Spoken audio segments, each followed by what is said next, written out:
children's books failed miserably in trying to put the humans as victims of the monsters, and ended up getting the opposite effect.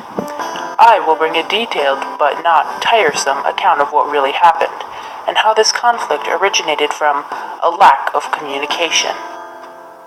It's wise that the BM before Mewnipendence and AM after Mewnipendence is far from precise.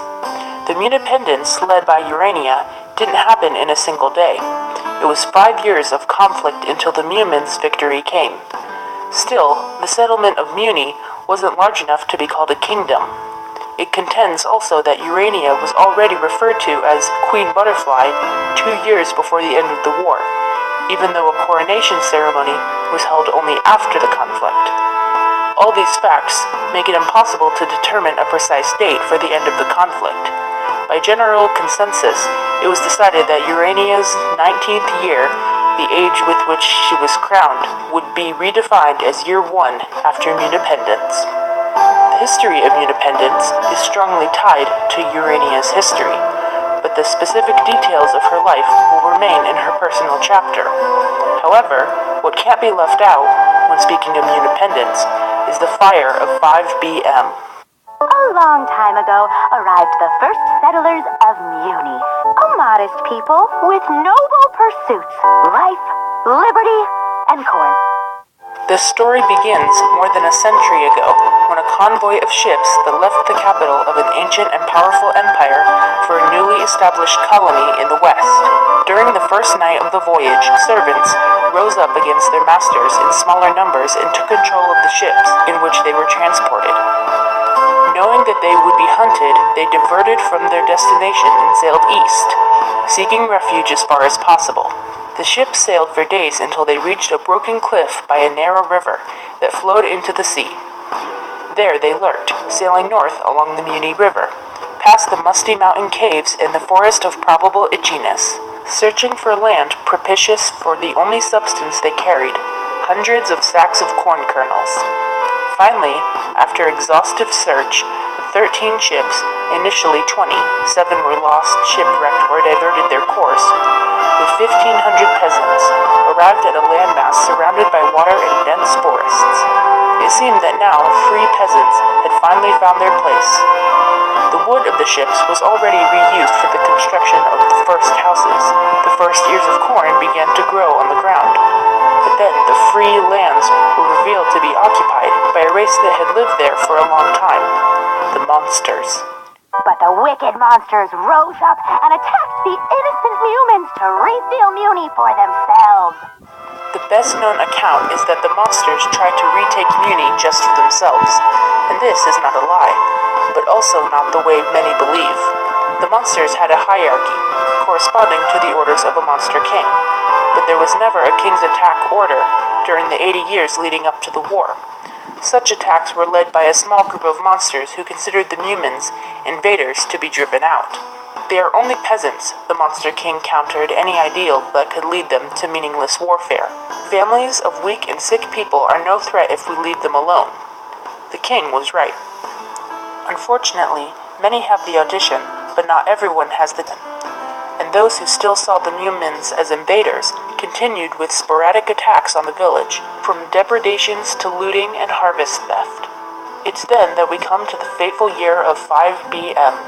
The attack of the dissident monsters that night went out of their control and ended up causing a vast fire that destroyed dozens of houses, leaving several families without shelter and a girl without a family. She would flee to the forest and would return the next morning wielding a magical crystal with butterflies on her cheeks, and would find only a devastated village and its people hopeless. It was this vision that ignited within her heart the flame of the commitment to protect her people, and so rose in the following months, using the power of her newly formed magic wand. Compared to what is done today, Urania's spells were basic and primitive, simple spells of attack and defense that allowed her to cope with the physical strength of the monsters. Urania came to be seen with admiration by her people, and gradually the image of protector was replaced by that of leadership. The people already called her the Queen Butterfly. This news spread as swiftly as if carried by the wind, and reached the ears of the monster society, and with them, of course, fear. If weak peasants were no threat to them, what about a girl with magical powers? If only this were the only concern of the Monster King. At the same time, the Mewmins grew in population and their lands expanded to the frontier of dominance. Some frightened families were already moving into the darkest interiors of the forest. Many called for war, but the king was willing to find a peaceful solution. It was then that the king monster decided to ride to the village of Mewni, accompanied by his entourage of 300 monsters. Despite his good intentions, it was not a smart decision. When the Mewmins saw 300 monsters marching toward them, all they thought was that they were on the attack. The monster entourage was met by a shower of arrows, one of which struck the Monster King, mortally wounding him. It was from then on that the events of Mewnipendence passed on to the battlefields. A common misconception, often heard among the ignorant, is that Mewnipendence occurred in only one day and amounts to only occur. But in reality, several conflicts with victories and defeats on both sides spread through 2 years of the war. Some of the notorious battles were the Fire of Cornfield, the Siege of Monster Temple, the glorious Battle of White Peak, and the taking and resumption of Urania's fort. Being the only two of these, the Mewmins were victorious. The Mewmins were losing. Scarce supplies and physical and numerical disadvantages presaged their impending defeat. The final battle would come one morning, a few days before Urania turned 19. A battalion of 10,000 monsters marched toward Mewni. Urania had ordered the construction of a set of palisades and other defenses in front of the line of infantry at dawn, separated only by the distance necessary for the passage of a man. Aided by the work of archers, this allowed her 2,500 soldiers to slaughter part of the monster army. This wouldn't last forever, and when the monsters broke them, the Mewmins could do little but die. Urania was filled with fear, and a desperate idea came to her mind. Her generals have long suggested she use her spells to improve the Mewmin soldiers, to turn the peasants into true knights. But Urania didn't have full confidence in her magical, and rightly so. It wasn't like levitating objects or firing bursts of energy. It was dealing with lives. She couldn't afford to lose her few men if she erred the spell. This concern, however, was no longer appropriate. If she didn't, they would lose. And if she did and failed, they would lose too.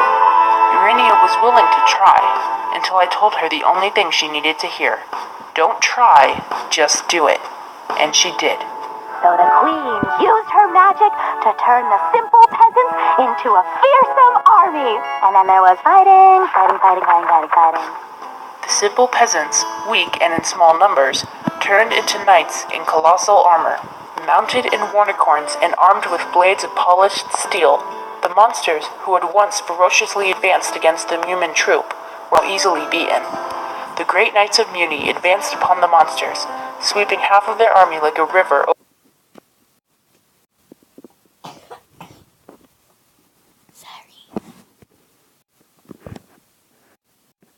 overflowed by a ferocious storm. It was up to the monsters to just run away, scared and defeated.